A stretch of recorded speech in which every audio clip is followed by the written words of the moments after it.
क्या अविद्यानामन्तस्तिमिरामिहिरद्वीपनगिरे कौशिकी पाद संस्पृशे निर्विशेष मनस्काय श्री वीर स्वामिने नमः। अनंत आस्था के निकेतन भगवान महावीर के चरणों में वंदनम।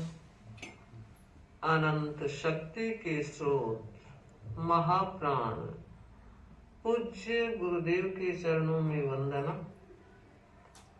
सम्माननीय कविगण, सम्मानित मंच, समागत श्रावक श्राविका परिवार, अणुव्रत काव्य धारा का यह कार्यक्रम अपने आप में विशिष्ट कार्यक्रम बन गया, इसलिए कि यह वर्ष अणुव्रत का 75वां वर्ष, जिसे अमृत वर्ष के रूप में मनाया जा रहा है। मैं चर्चा करूं, इच्छा तो थी कवियों को सुनने की, और मुझे कभी भी ऐसा काव्य धारा में कवियों को सुनने का मौका नहीं मिला। आज मिला था मगर लेट हो गए हैं, हमारी अपनी एक दिनचर्याएं हैं। पहले हमने सोचा था सीधा कवि जी का होगा तो एक कवि का सुन के फिर मैं बोलूंगी, लेकिन अब लगता है वो संभावना कम है। मैं कवियों के मंगल, भविष्य की मंगल कामना करूं और विचार करूं कि आप लोग जिस धारा से जुड़ रहे हैं, अणुव्रत अपने आप में स्वनाम धन्य आंदोलन है, और वह ऐसा आंदोलन है जिसके प्रवर्तन में आचार्य श्री तुलसी की साधना बोलती है, उनका विचार बोलता है, और उनकी दूरदर्शी सोच का एक आईना है, वो अणुव्रत आंदोलन है। कहते हैं एक व्यक्ति के मन में विचार आया और उसने एक मंदिर का निर्माण किया। मंदिर के निर्माण में उसकी भावना यह थी, सारे लोग मंदिर में आए लेकिन सब नहीं आ पाए। जब मस्जिद का निर्माण किया तब भी सारे लोग नहीं आए, कुछ एक लोग आए। उसने विचार बदला और उसने एक सुंदर से तालाब का निर्माण किया, और उसका मीठा जल था। वह तृप्त हो गया बनाने वाला कि उसमें हर कौम का व्यक्ति आ रहा था और पानी पी रहा था। सच में अणुव्रत एक ऐसा ही प्रवर्तन है, एक ऐसा ही आंदोलन है।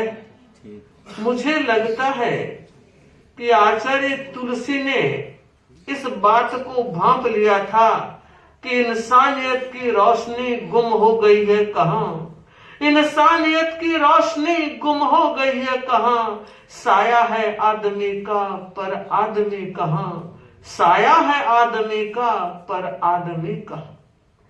यह वह आंदोलन है जो देश की आजादी को सुरक्षित रखने में अपना महत्वपूर्ण योगदान देता है।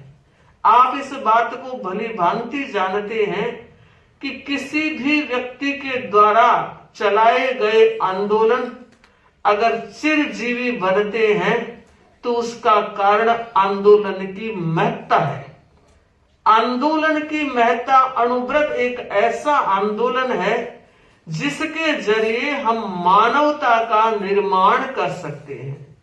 आज की जरूरत में देखें तो ऐसा लग रहा है व्यक्ति के सिर पर पैसा चढ़कर बोल रहा है, और जब पैसा सिर पर चढ़कर बोलता है तब वो कुछ भी करने को उतारू हो जाता है और भूल जाता है इकट्ठा कर जमे का जर बने वो मस्त माली थे, इकट्ठा कर जमे का जर बने वो मस्त माली थे।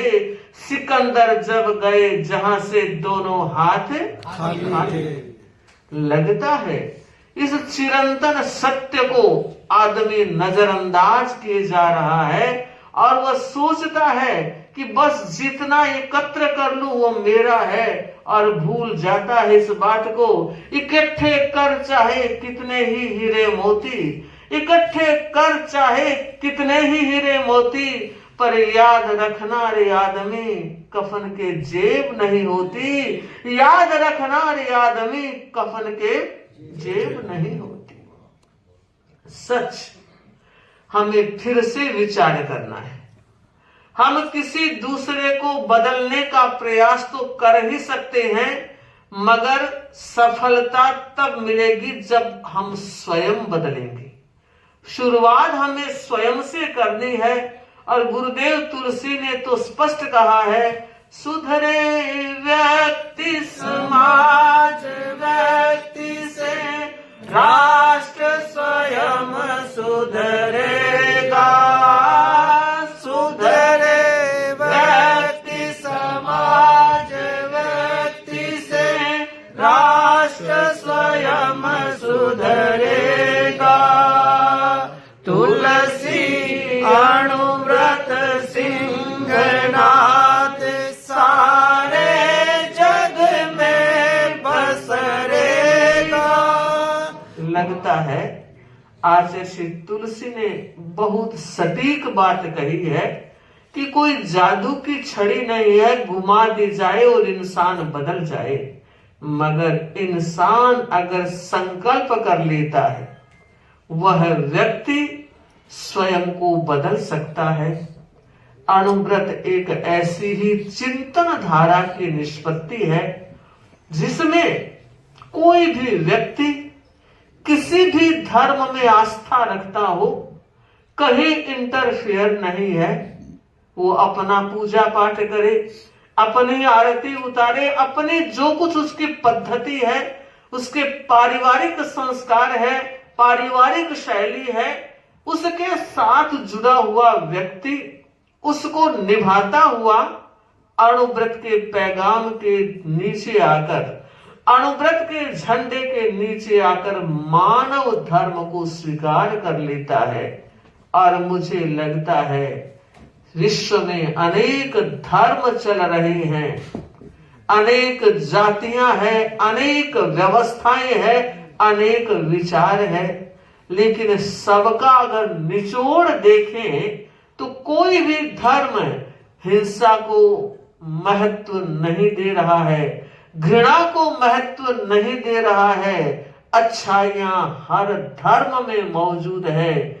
अणुव्रत बस यही कहता है कि उन अच्छाइयों को तुम आत्मसात कर लो तो ये उग्रवाद, आतंकवाद और न जाने कितनी समस्याएं, जगह जगह युद्ध का नाद गूंज रहा है, जो सचमुच में न केवल भारतवर्ष हिंदुस्तान के लिए बल्कि विश्व के लिए सोचने का प्रश्न है कि किस तरह इस सुलगती हुई ज्वाला को शांत किया जा सकता है। अगर अणुव्रत के नियमों के माध्यम से जीवनचर्या और दिनचर्या ढल जाती है तो मुझे लगता है फिर कोई भी व्यक्ति किसी भी परिस्थिति में अपने आप को खड़ा रख सकता है। माना परिस्थितियां हमारे हाथ में नहीं, कभी भी कैसी भी परिस्थिति आ सकती है, मगर मैं कहना चाहूंगी मनस्थिति को हाथ में रखें। अगर मनस्थिति हाथ में है तब कभी इंसान तूफानों से घबराया नहीं करते, कभी इंसान तूफानों से घबराया नहीं करते। वो बंदे क्या जो मुसीबत में मुस्काया नहीं करते। सदाकत के लहू से सींच कर पाले हैं जो गुंचे, सदाकत के लहू से सींच कर पाले हैं जो गुंचे। खिजा में भी कभी वो फूल मुरझाया नहीं करते, खिजा में भी कभी वो फूल मुरझाया नहीं करते। इसलिए तूफान सर पे आते हैं तो आने दो न कुछ परवाह, तूफान सर पे आते हैं तो आने दो न कुछ परवाह। जो कांटों से नहीं डरते वही फूलों को पाते हैं, जो कांटों से नहीं डरते वही फूलों को पाते हैं। जरूरत है, अपेक्षा है हम जीवन पथ को संवारे, उससे पहले अपने विचारों को संवार लें। क्यों? इसलिए कि विचार से आचार का निर्माण होता है। व्यक्ति के पहले विचार पवित्र होते हैं तो उसकी वाणी भी पवित्र होती है, उसका व्यवहार भी शालीन होता है। अगर विचार किसी के प्रति हमारे अच्छे नहीं है तो वाणी और व्यवहार भी अच्छा नहीं होगा। तो अणुव्रत के माध्यम से आपको और हम सबको यह एक शाश्वत प्रेरणा लेनी है कि हम स्वयं बदलने का प्रयास करें, अणुव्रतों को जीवन में धारण करने का प्रयास करें। हम लोग महाव्रती हैं, कामना तो यह करते हैं आप लोग भी कोई हमारी पंक्ति में आकर खड़े हो जाए, बैठ जाए, जगह तो बहुत पड़ी है। नहीं, हर कोई व्यक्ति संत तो नहीं बन सकता, मगर अणुव्रत के छोटे छोटे नियमों को तो जीवन में उतारा ही जा सकता है। पूछना अपने आप से, हम अणुव्रत का प्रचार करते हैं, अणुव्रत के कार्यक्रम करते हैं, अणुव्रत के लिए बच्चों को, बूढ़ों को, युवकों को, जवानों को जोड़ने का प्रयास भी करते हैं। लेकिन खूब अंधेरे में अकेले में खुद से पूछ लेना, मैं अणुव्रती हूं? मैं नहीं की बात नहीं कहूंगा।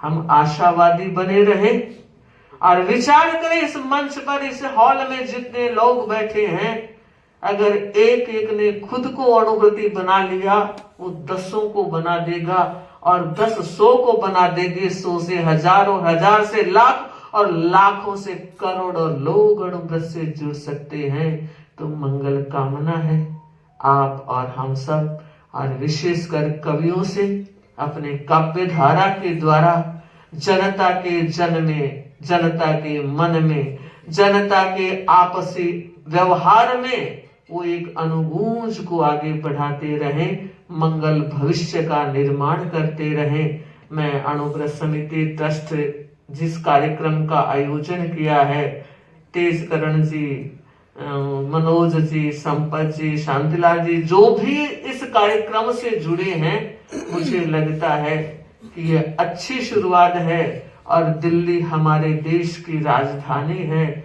यहां से गूंज जाती है तो पूरे हिंदुस्तान में पहुंचती है। हमें विचार करना है, और अभी भी समय 2-3 महीने का ये समय है, इसमें और भी अच्छे अच्छे कार्यक्रमों को संपादित करने का प्रयास किया जाए।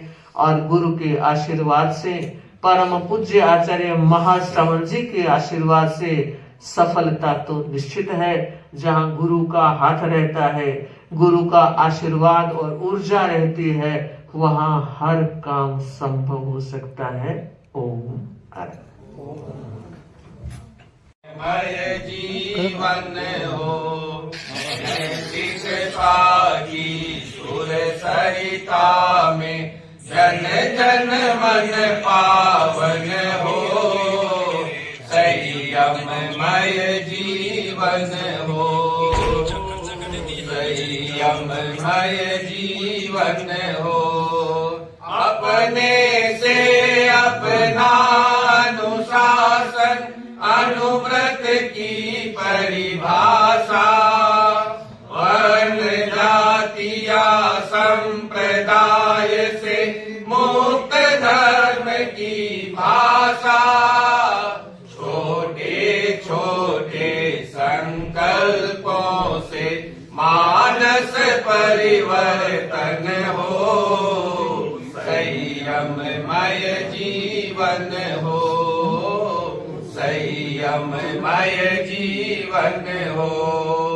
मैत्री भाव हमारा सबसे प्रतिदिन बढ़ता जाए।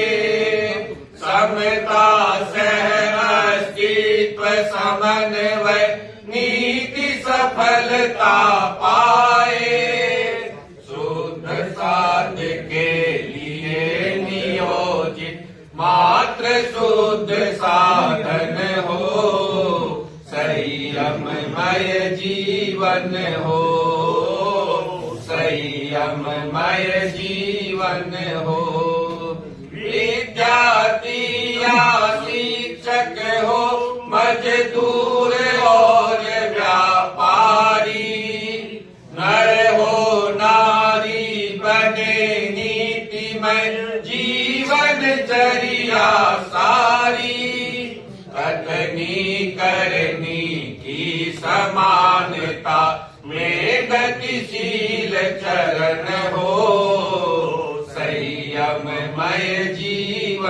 हो, संयममय जीवन हो। प्रभु बन करके ही हम प्रभु की पूजा कर सकते हैं। प्रामाणिक बन कर ही संकट सागर तर सकते हैं। शौर्य वीर अंत अहिंसा से जीवन दर्शन हो, संयममय जीवन हो, संयममय जीवन हो। सुधरे व्यक्ति समाज व्यक्ति से राष्ट्र स्वयं सुधरेगा। तुलसी अनुव्रत सिंहनाद सारे जग में पसरेगा। मानवीय आचार संहिता में अर्पित तन मन हो, संयममय जीवन हो, संयममय जीवन हो। नैतिकता ही सुर सरिता में जन जन मन पावन हो, संयममय जीवन हो, संयममय जीवन। आइए डॉक्टर रस्सी गुप्ता।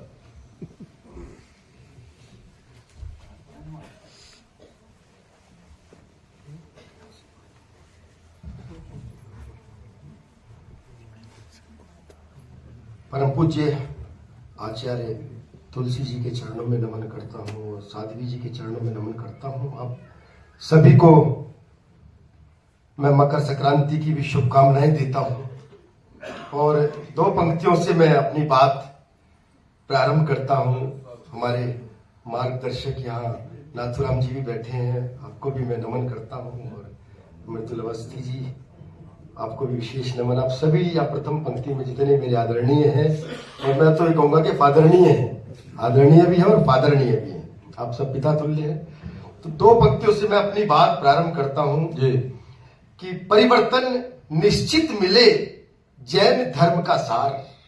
परिवर्तन निश्चित मिले जैन धर्म का सार, जीवन में सुन लो अगर जिनवाणी एक बार। जीवन में सुन लो अगर जिनवाणी एक बार। और दो पंक्तियां कहता हूं कि थोड़े से फूल अभी खिले हैं, पूरे फूल खिलेंगे अभी अंत तक, मुझे मालूम है अगली दो पंक्तियों पर कि जिनवाणी को जो जपे मिटे क्रोध ओ काम। जिनवाणी को जो जपे मिटे क्रोध ओ काम, बिगड़े काम संवार दे महावीर का नाम। बिगड़े काम संवार दे महावीर का नाम। और जैसा आदरणीय साध्वी जी ने कहा कि आप सब अपनी परंपराओं का निर्वहन भी करते रहें और अनुव्रत का पालन भी करें। तो अभी एक देश में इस साल दो दिवालियां मन रही हैं। एक दिवाली हमारी 22 जनवरी को मनेगी और राम का नाम लेने में कहते हैं कि कोई घाटा नहीं है। तब मैं चार पंक्तियां आह्वान की पढ़ता हूं कि राम नाम में काम नहीं कुछ घाटन का। कोई घाटा नहीं है, आप नाम ले, महावीर जी का ले चाहे राम का ले। राम नाम में काम नहीं कुछ घाटन का, मौका ये मिलजुल कर खुशियां बांटन का। और धूमधाम से आप विराजो राम लला, समय आ गया मंदिर के उद्घाटन का। समय आ गया मंदिर के उद्घाटन का। और मैंने एक कविता विशेष जी जी जो लिखी है अपने निवेदन है अनुव्रत के लिए, पहले भी के समक्ष वो कविता पाठ। और मेरा ये सौभाग्य है कि आप सबके समक्ष मुझे ये कविता पढ़ने का सौभाग्य मिल रहेगा कि हिंसा मुक्त रखूंगा जीवन, बस ये कसम उठाता हूं। हिंसा मुक्त रखूंगा जीवन,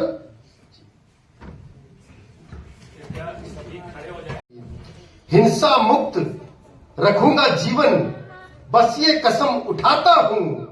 मैं अनुव्रत आचार संहिता जीवन में अपनाता हूं। मैं अनुव्रत आचार संहिता जीवन में अपनाता हूं कि जीवों को संरक्षण दूंगा, सबका मान करूंगा मैं, मानवता के सब मूल्यों का नित्य सम्मान करूंगा मैं। और भूले से भी कभी किसी को मुझसे कष्ट नहीं पहुंचे, सत्य अहिंसा और रस्ते का हर पल ध्यान रखूंगा मैं, सत्य अहिंसा और अस्त्य का हर पल ध्यान रखूंगा मैं। जय जनेन्द्र, जय जय जय भारत, हर पल मुख से गाता हूं। मैं अणुव्रत आचार संहिता जीवन में अपनाता हूं। मैं अणुव्रत आचार संहिता जीवन में अपनाता हूं। और हरी भरी होवे यह धरती, पर्यावरण सुरक्षित हो।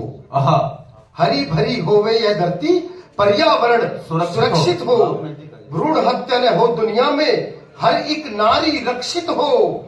जाति धर्म और रंग रूप से नहीं किसी को आकेंगे, और व्यसनहीन जीवन लक्ष्य जीने का लक्ष्य हमारा निश्चित हो। व्यसनहीन जीवन जीने का लक्ष्य हमारा निश्चित हो। और सर्व सुखी हो बने निरोगी, मंत्र यही दोहराता हूं। और मैं अणुव्रत आचार संहिता जीवन में अपनाता हूं। वाह, अणुव्रत आचार संहिता जीवन में अपनाता हूं। और अंतिम बंद इस कविता का मैं पढ़ना चाहता हूं। और कि काम क्रोध मद लोभ अहमना जीवन में आने दूंगा। काम क्रोध मद लोभ अहमना जीवन में आने दूंगा। शांति और सद्भाव कभी भी मन से ना जाने दूंगा। ये जीवन है इस माटी का, इस माटी को ही अर्पण। सम्मक भाव जगा कर मन में जीवन को माने दूंगा। और ज्यों ज्यों अणुवर्ती बनता हूं, ज्यों ज्यों अंतिम पंक्ति पर आप सबका आशीष मुझे मिले कि ज्यों ज्यों अणुवर्ती बनता हूं, ऊपर उठता जाता हूं। मैं अणुव्रत आचार संहिता जीवन में अपनाता हूं। जिंदाबाद। और बहुत आपका आशीष मुझे मिला। बहुत अच्छी टीम भाई विनय ने यहाँ संयोजित की है। और सुनहरी लाल वर्मा तुरंत जी हमारे मध्य में बैठे हैं, टोपी लगाए हुए हैं। हमारे आज के कार्यक्रम के अध्यक्ष भी कवि सम्मेलन के यही हैं, क्योंकि सबसे अधिक आयु इन्हीं की है। 67 वर्ष इनकी आयु है। इन्हें आप ध्यान से सुनिएगा, क्योंकि मुझे तो आप अगले साल भी सुन सकते हैं। नहीं, वो मतलब नहीं है, मेरा मतलब है ये बड़े कवि है। हो सकता है अगले साल अमेरिका में हो, इंग्लैंड में हो, हमें उपलब्ध ना हो। हम इनकी 100 वर्ष की आयु की कामना करते हैं। वैसा भी चंद्रमा पे घर बनाने की तैयारी में है। और इधर हमारे विराजमान है मनोज मिश्रा कप्तान जी, बहुत अच्छे आपको छंद सुनाएंगे। मुझसे कह रहे थे रसिक भाई पत्नी इज्जत नहीं करती। मैंने कहा भाई मेरी कौन सा करती है? मैंने कहा मेरी कौन सा करती है? मैंने कहा भैया एक बात बताओ मनोज भाई, सच्चे दिल से बताना कि इन्होंने पिता को छोड़ा तो ससुर मिले, माँ को छोड़ा सास मिली, भाई को छोड़ा देवर मिला, ऐसा क्या छोड़ा जो पति मिला? बोले जो कुछ भी नहीं। मैंने कहा फिर फ्री में मिली उस चीज की इज्जत कहां से हो? अब तो मामला ऐसे ही, वैसे हास्य वालों का ऐसे ही मामला होता। और हमारे विनय भाई तो इतने बिजी रहते हैं देखो, लेकिन ये जरूर नहीं कि वीरस की कवियां तो हास्य इनके अंदर भी भरा हुआ है। वो वीरस की कवि जरूर है। और हमारे देश के जो सबसे बिजी कवि होते हैं उनमें एक हमारे विनय शुक्ल विनम्र जी होते हैं, जो आज यहाँ संचालन कर रहे हैं। रोज रात को 1 बजे 1:30 बजे से पहले घर नहीं पहुंचते। पत्नी परेशान हो चुकी, उनको भी समय चाहिए। इतनी रात को 2 बजे घर पहुंचे, पत्नी फूकी बैठी थी। बोली परेशान हो गई, मुझे नहीं तुम्हारे साथ रहना, मैं मायके जा रही हूँ। विनय भाई ने तुरंत जेब में से चॉकलेट निकाली। पत्नी बोली अच्छा मुझे मना रहे हो? बोले नहीं, शुभ काम से पहले कुछ मीठा हो जाए। और एकमात्र हमारी कवित्री सरला जी यहाँ विराजमान है। मैंने सरला जी से पूछा, मैंने कहा सरला जी मार्केट में नया आईफोन आया है, आपने लिया? सरला जी बोली नहीं, उतने पैसे में ही इलेक्ट्रिक स्कूटी ले ली, जिससे बात करनी हो घर चली जाती हूँ, सस्ता भी पड़ता है, चाय नाश्ता भी। मैं समझ गया कि प्यार प्रेम की कविताएं आपको सुनाएंगी। मैं तो देखो प्यार प्रेम से अपना तो हास्य वालों को कोई लेना देना नहीं। मैंने तो कॉलेज में एक ही बार प्यार प्रेम किया था। एक लड़की ने मुझसे कहा था मेरे लिए प्रेम की 4 पंक्तियां लिख दोगे? मैंने कहा जी कोशिश करता हूँ, और मेरी अंतिम कोशिश थी। उसके बाद वो लड़की कॉलेज छोड़ गई। वो 4 पंक्तियां आप सुन लीजिएगा और हाथों को फिर पुनः एक बार खोल दीजिएगा कि मुझे इश्क की ये बीमारी ना होती। वो 4 पंक्तियां जो मैंने उसे सुनाई कि मुझे इश्क की ये बीमारी ना होती, तमन्ना कभी पूरी सारी ना होती, झुलाता तुझे रोज बाहों में अपनी, अगर काश इतनी तू भारी ना होती। अगर काश इतनी तू भारी ना होती। निपट गया। और मैंने फिर एक मौका और मिला भाई साहब मुझे, मैं बस में जा रहा था तो एक सुंदर युवती को देख के, मैं उस वक्त जवानी की बात थी, कॉलेज में था मैं, तो सुंदर युवती को देख के फिर मेरा प्रेम जागा। और वहां भी नाथुराम जी क्या हुआ मेरे साथ, सुन लीजिए, वहां भी सुन लीजिए क्या हुआ कि नूर हूर का देखा मन की बिखर बिखर कर कली गई। नूर हूर का देखा मन की बिखर बिखर कर कली गई, 1 मिनट के भीतर भीतर किस्मत अपनी छली गई। और इससे पहले सोचू समझू टकरा कर छूमंतर वो, हाथ लगा पॉकेट पर देखा फोन चुरा कर चली गई। बड़ा आजकल ऐसे ही हो रहा है। ऐश्वर्या की डीपी, बिपाशा की सूरत, ऐश्वर्या की डीपी, बिपाशा की सूरत, चेहरे भी अब जाली हो गए, ख्वाब जितने भी बुने थे सबके सब ख्याली हो गए। और फेसबुक पर सुंदर फोटो और मीठी बातों के लालच में मत पड़ना, इस ऑनलाइन मोहब्बत में कितनों के बैंक अकाउंट खाली हो गए, इस ऑनलाइन मोहब्बत में कितनों के बैंक अकाउंट खाली हो गए। जब बजा ही रहे तो गर्मी की भगा दी, सर्दी एक जोरदार बन जाए। आशीर्वाद। हाँ, और बहुत बढ़िया। मुझे तो याद है, मैं तो देखो हमारे विनय भाई हैं, इनके साथ पहली बार तिहाड़ जेल गया था। नहीं वहां कभी सम्मेलन था, लेकिन वहां 3 ही घंटे रहे, क्योंकि इससे ज्यादा कभी सम्मेलन चलता नहीं। 3 घंटे हम तिहाड़ में। मैं जब कभी सम्मेलन करके निकला, एक व्यक्ति ने मुझसे लिफ्ट मांग ली, मैंने पीछे बिठा लिया। मैंने कहा आप तिहाड़ में काम करते हो? बोला जी मैं तिहाड़ में काम नहीं करता। मैंने कहा अच्छा आपका कोई रिश्तेदार बंद होगा? बोला नहीं भाई साहब मैं खुद ही बंद था। आज ही छूटा हूं। मैंने कहा क्या करते हो? बोला मैं जेब काटता हूँ। मैं घबराया, मैं तो घबराहट में लाल बत्ती पार कर गया। ट्रैफिक वाले ने 100 रुपए का चालान काट दिया। और जब मैं चालान कटवा के उसको पीछे बिठा के चलने लगा, बोला कभी जी मेरी वजह से आपका 100 रुपए का चालान कटा है, पकड़ो 100 रुपए। अरे मैंने कहा तेरे पास कहां से आए? तिहाड़ में तो सिक्के तक नहीं लेके जा सकते। बोले क्यों? अभी आपने 100 रुपए का चालान नहीं कटवाया। मैं कहा ट्रैफिक पुलिस वाले का ही मामला साफ कर दिया तूने। अरे ये क्या कर दिया? उस चालान पे मेरा नाम लिखा था, एड्रेस लिखा था, फोन नंबर लिखा था, मुझे घर से उठा लेंगे। बोले जी कुछ नहीं होगा। मैंने कहा ऐसे कैसे नहीं होगा? बोला जी मान लो। मैंने कहा ऐसे कैसे मान लो? बोला नहीं मानते तो लो चालान बुक भी रख लो। ऐसे ऐसे छटे हुए मिलते हैं हमें। क्या बात है। लेकिन इसका ये मतलब नहीं उनमें देशभक्ति नहीं होती। मैंने उस जेब कतरे की देशभक्ति ढूंढ के निकाली, 4 पंक्तियां लिखी और आनंद लेना अंतिम श्रोता तक।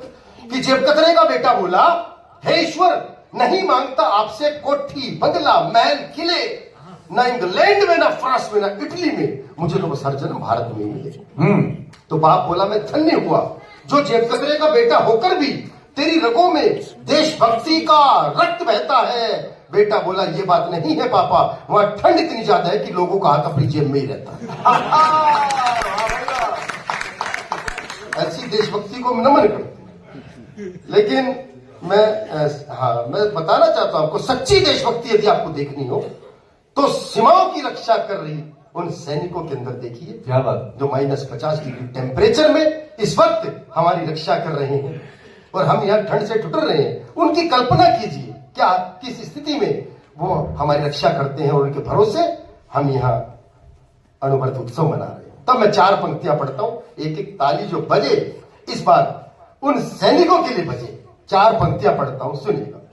कि बने चट्टान तोपों के समक्ष निर्भीक तन जाए, बने चट्टान तोपों के समक्ष निर्भीक तन जाए, जो सुन ले नाम भारत का तो वर्षों की थकन जाए। और किसी पूजा किसी भगवान की उनको जरूरत क्या, हमारे देश की सीमा ही जिनका तीर्थ बन जाए, हमारे देश की सीमा ही तीर्थ बन जाए।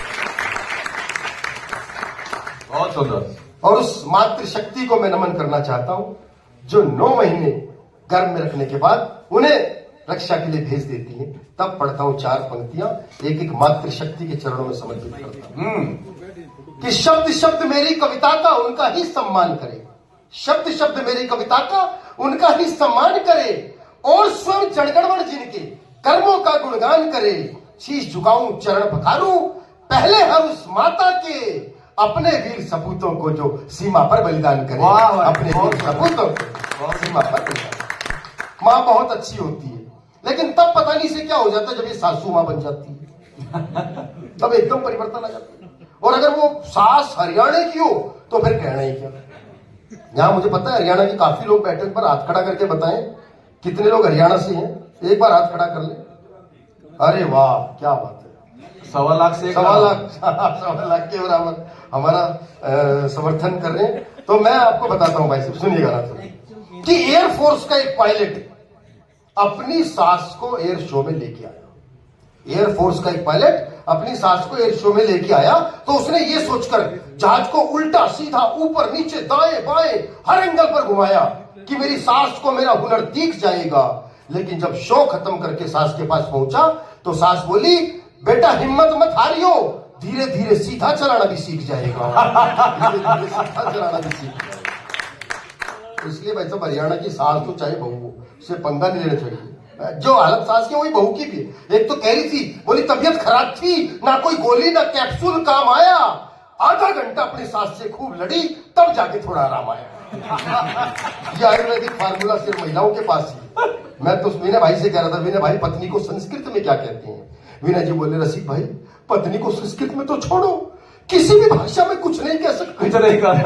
जान है तो जहान है, भाषा ही तो ऊपरी ज्ञान है। तो मैं समझ गया कि हालत बिल्कुल, हाँ, क्योंकि हम पुरुषों की जिंदगी तो रोडवेज की बस की तरह होती है, दिन भर कहीं भी घूमो, रात को आगे डिब्बों में जमा होना पड़ता है। तो एक बार तालियां बजा दीजिए, मैं कुछ पंक्तियां पढ़ता हूं।